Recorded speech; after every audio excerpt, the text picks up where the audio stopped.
सूरसम्राज्ञी आशा भोसलेंचं हृदयविकाराच्या झटक्यानं निधन.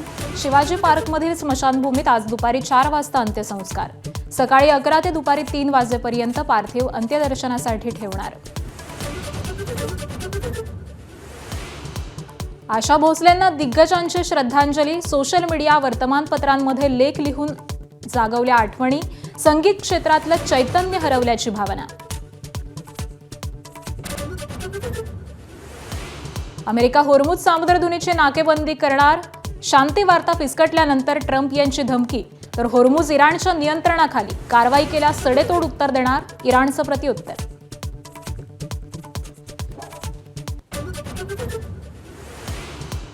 अमेरिकेचे अध्यक्ष डोनाल्ड ट्रम्प यांचा चीनवर पुन्हा टॅरिफ बॉम्ब. चीनमधून येणाऱ्या गाड्यांवरती 100% टॅरिफ. चीनी कार कंपन्यांनी युरोपला उद्ध्वस्त केल्याचं ट्रम्प यांचं वक्तव्य.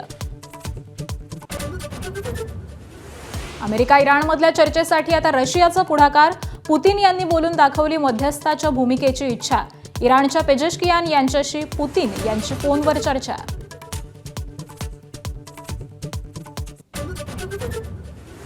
कच्च्या तेलाच्या किमतींमध्ये पुन्हा वाढ. प्रति बॅरेल किमतीमध्ये 8% वाढ होऊन दर गेले $100च्या वर. होर्मुझमधली अनिश्चितता कायम असल्याचा परिणाम. बंधू अशोक खरातच्या पोलीस कोठडीची मुदत आज संपणार. पुढील गुन्ह्यामध्ये SIT खरातची कोठडी मागण्याची शक्यता. तर आतापर्यंतच्या तपासात मिळालेल्या अधिकच्या माहितीचा उलगडा होणार. नाशिकमधील IT कंपनीमधील लैंगिक अत्याचार आणि धर्मांतर प्रकरणी 6 आरोपींनी न्यायालयीन कोठडी. 7वी आरोपी अश्विनी चेनानीला आज कोर्टात हजर करणार. आरोपी निदा खान अजूनही फरार. राज्यात उन्हाचा तडाखा. अकोल्यामध्ये तापमानाचा पारा 43.1 अंशावर. उत्तर मध्य महाराष्ट्र आणि मराठवाड्यात देखील उन्हाची काहिली वाढली. मुंबई इंडियन्सच्या पराभवाची हॅट्रिक. वानखेडेवरती रॉयल चॅलेंजर्स बंगळुरूकडून 18 धावांनी पराभव. विराट कोहली, रजत पाटीदार आणि फिल सॉल्ट हिरो ठरले. दशकानुदशकं भारतीयांच्या मनावरती अधिराज्य गाजवणाऱ्या सूरसम्राज्ञी आशा भोसले यांचं काल निधन झालं. मुंबईतील ब्रीच कँडी रुग्णालयामध्ये वयाच्या 93व्या वर्षी त्यांनी अखेरचा श्वास घेतला. आशा भोसलेंच्या पार्थिवावरती आज दुपारी 4 वाजता शिवाजी पार्क इथल्या स्मशानभूमीमध्ये शासकीय इतमामात अंत्यसंस्कार केले जाणार आहेत.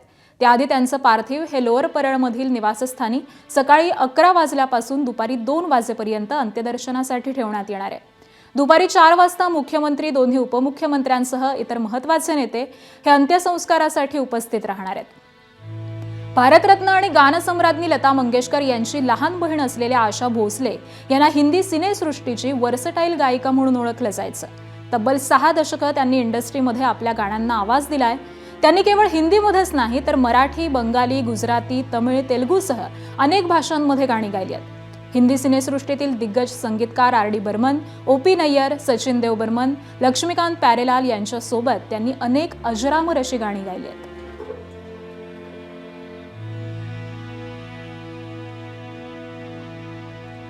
आणि आशा भोसले यांच्या घराजवळून आमचे प्रतिनिधी वेदांत नेभे सध्या आपल्यासोबत आहेत. वेदांत, आशा भोसले यांचं पार्थिव हे कधीपासून तिथे दर्शनासाठी ठेवण्यात येणार आहे, कधीपर्यंत ठेवण्यात येणार आहे आणि आता नेमकं कोण कोण दाखल झालंय?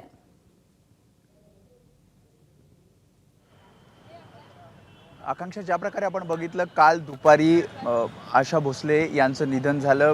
परवाच्या दिवशी त्यांना हार्ट अटॅक आला आणि त्यानंतर ब्रीच कँडी रुग्णालयात त्यांच्यावर उपचार सुरू होते आणि दुपारी निधनाची वार्ता आल्यानंतर काही काळानंतर अगदी 2-3 तासानंतर ब्रीच कँडीपासून त्यांचं जे परळमधलं कासा ग्रँड ही जी इमारत आहे तिथे त्यांचं निवासस्थान आहे त्या ठिकाणी काल अंत्यदर्शनासाठी आशा भोसले यांचं पार्थिव ठेवण्यात आलं आणि आज सकाळी साधारणपणे 10:30-11 वाजल्यापासून अंत्यदर्शनासाठी आशा भोसलेंचं पार्थिव ठेवण्यात येईल आणि साधारणपणे 2 वाजेपर्यंत इथे ते त्यांचे चाहते आहेत, त्यासोबतच सिनेसृष्टी, त्यासोबतच राजकीय नेते हे थोड्याच वेळात आपल्याला इथे आलेले पाहायला मिळतील. थोड्या वेळापूर्वी आपण जर बघितलं तर AR रहमान संगीतकार हे आतमध्ये गेलेले आहेत. ते आशा भोसले यांच्या पार्थिवाचं दर्शन घेण्यासाठी आलेले आहेत.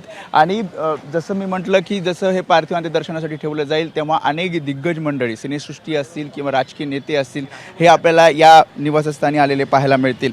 कारण आशा भोसले यांचं जर आपण एकूण काम बघितलं तर मागच्या 6 ते 6 दशकं त्यांनी सिनेसृष्टीमध्ये काम केलं.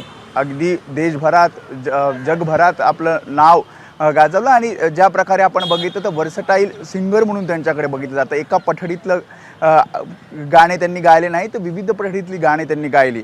फक्त हिंदी मराठी भाषेतले गाणे नाही तर जसं तू सांगितलं की वेगवेगळ्या भाषांमधले त्यांनी गाणे गायले. आणि मग R.D. बर्मनपासून ते A.R. रहमान आणि जर आपण बघितलं तर अभिनेत्रींना सुद्धा आवाज येताना अगदी मधुबालापासून ते मग अलीकडे ऐश्वर्या राय, त्यासोबतच तब्बू, उर्मिला मातोंडकर यांच्यासारख्या अभिनेत्रींना त्यांना आवाज दिला. आणि त्यामुळे संगीतकारांसाठी, आताच्या गायकांसाठी गुरुस्थानी आशा भोसले होते. आणि त्यामुळे त्यांच्या निधनानंतर अर्थातच पूर्ण सिनेसृष्टीमध्ये शोककळा पसरलेली आहे. आणि गुरुस्थानी असलेल्या आशा भोसले यांच्या अंत्यदर्शनासाठी अनेक संगीतकार, गीतकार आपल्याला त्यांच्या या निवासस्थानी येताना पाहायला मिळत आहेत. मी जसं सांगितलं की 2 वाजेपर्यंत अंत्यदर्शनासाठी हे पार्थिव ठेवलं जाईल आणि त्यानंतर शिवाजी पार्क स्मशानभूमी या ठिकाणी शासकीय इतमामामध्ये त्यांच्यावर अंत्यसंस्कार करण्यात येतील. आकांक्षा. अगदी धन्यवाद वेदांत या सगळ्या सविस्तर माहितीसाठी. ज्येष्ठ पार्श्वगायिका आशा भोसले यांच्या पार्थिवावरती आज अंत्यसंस्कार होणार आहेत. दादरच्या भागोजी कीर हिंदू स्मशानभूमीमध्ये दुपारी 4 वाजता अंत्यसंस्कार हे पार पडतील. स्मशानभूमीमध्ये स्टेजची उभारणी केली जाते, ज्यामध्ये 200 VVIP बसतील अशी आसन व्यवस्था आहे. राज्य सरकारकडून आजचे सगळे शासकीय कार्यक्रम आणि सांस्कृतिक कार्यक्रम हे रद्द करण्यात आलेले आहेत. आणि दरम्यान सकाळी 10:30 ते दुपारी 2 या वेळेमध्ये कासा ग्रँड इथल्या त्यांच्या राहत्या घरी आशाताईंचं अंतिम दर्शन हे घेता येणार आहे.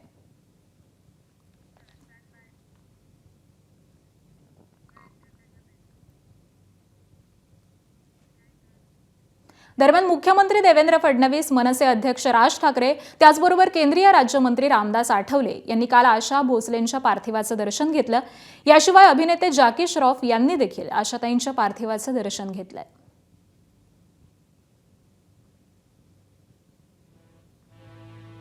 काल संध्याकाळच्या सुमारास त्यांचं पार्थिव हे रुग्णालयामधून त्यांच्या राहत्या घरी आणण्यात आलेलं होतं.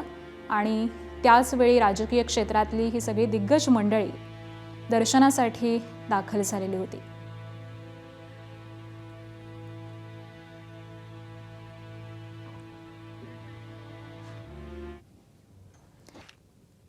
मंत्री आशिष शेलार आणि आशाताईंची जिवलग मैत्री होती. काही दिवसांपूर्वीच दोघांची भेट झालेली होती आणि तेव्हाचा व्हिडिओ हा आशिष शेलारांनी पोस्ट केलाय.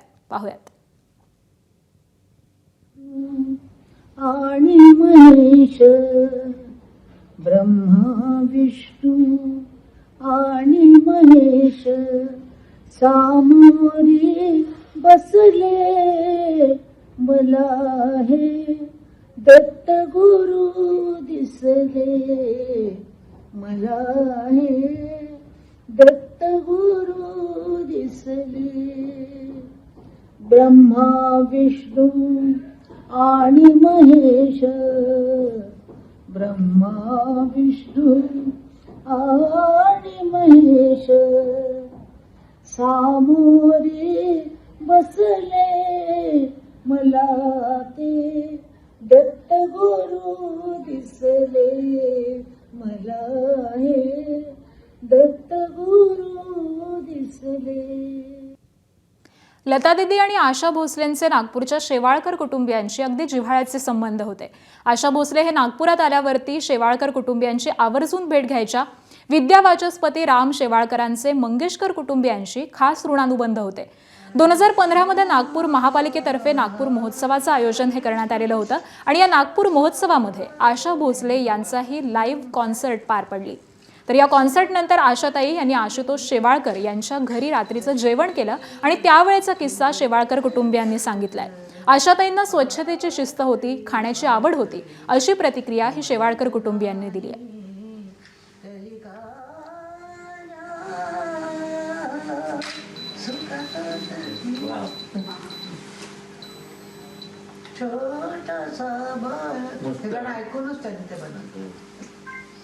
म्हणजे अनेक वर्षातल्या कौटुंबिक सहवासातल्या अनेक आठवणी आता मनात जाणून येतात. सगळ्यात मोठी त्यांच्याविषयीची गोष्ट सांगावीशी वाटेल मला की त्यांच्याबरोबर असताना आपण आशा भोसले नावाच्या कोणीतरी इतक्या मोठ्या, इतक्या आंतरराष्ट्रीय ख्यातीच्या व्यक्तीबरोबर राहावं असं कुणालाच वाटत नाही. त्यांच्या वागण्यामध्ये इतकं साधेपण आणि इतका आत्मीयता भरलेली असायची आजूबाजूच्या लोकांबद्दल. घरच्या नोकरा चाकरांना सुद्धा, घरचे नोकर चाकरे सुद्धा मोकळे असायचे, त्यांचे त्या कौतुक करायचे.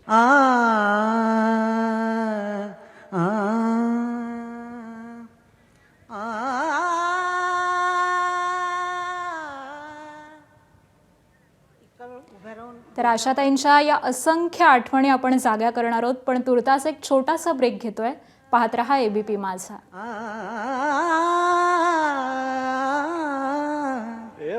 मागे उभा मंगेश, पुढे उभा मंगेश, मागे उभा मंगेश, पुढे उभा मंगेश. एबीपी माझा, उघडा डोळे बघा नीट.